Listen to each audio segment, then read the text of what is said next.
Hey guys, welcome back. So what we're looking at today is lesson 10. So we did skip over some lessons. We won't be going back to those, and you do not have to do them. So what we're looking at here is lesson 10, using long division.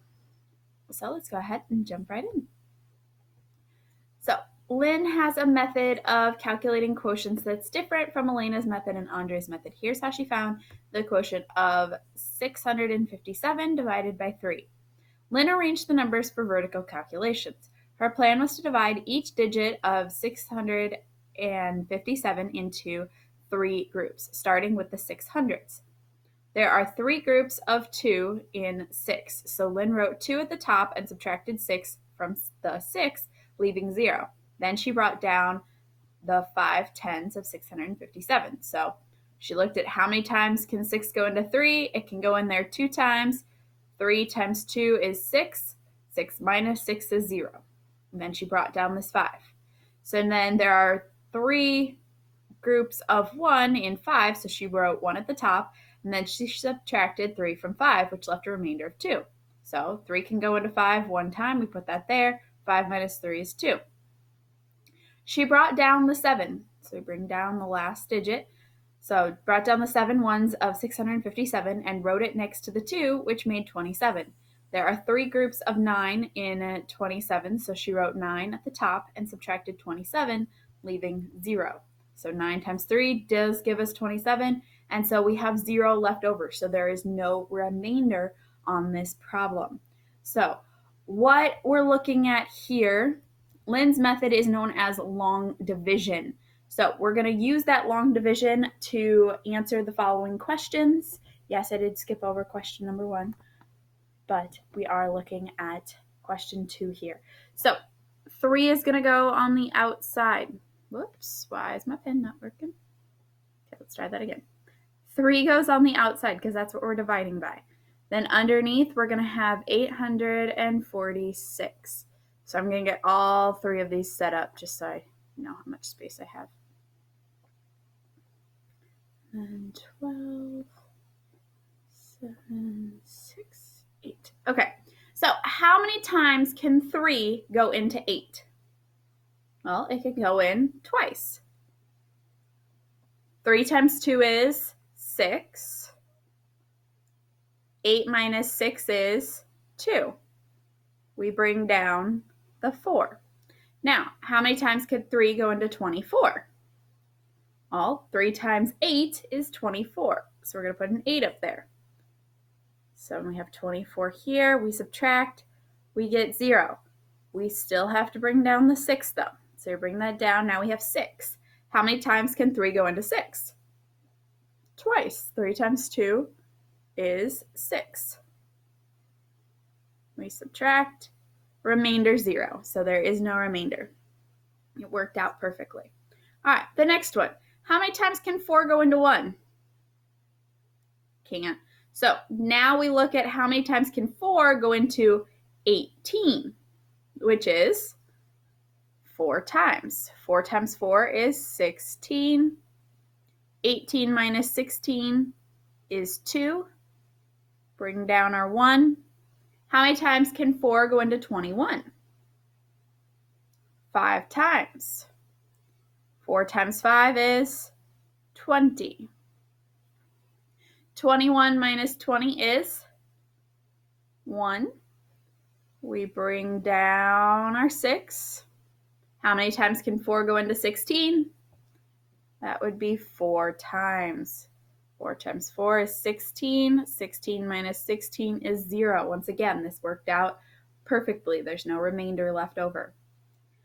All right, the next one, we have 12. How many times can 12 go into 7? It can't. So we have to look at 76 instead. So how many times can 12 go into 76? 6 times. 6 times 12 is 72. We subtract these. 76 minus 72 is 4. We bring down our 8. How many times can 12 go into 48? 4 times. 4 times 12 is 48. And once again, there is no remainder.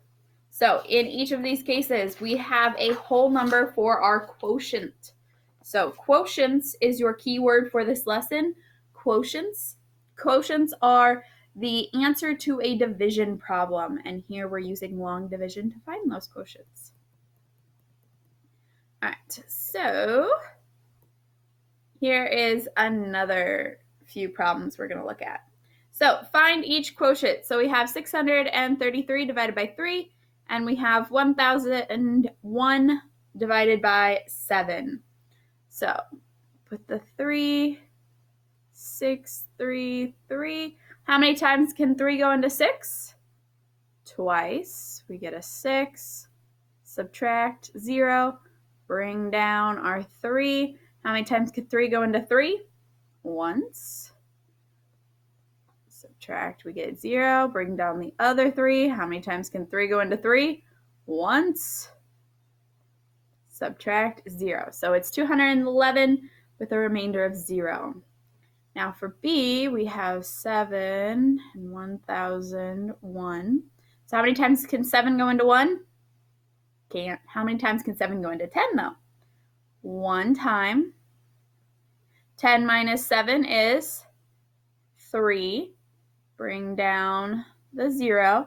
How many times can 7 go into 30? 4 times. 7 times 4 is 28. 30 minus 28 is 2.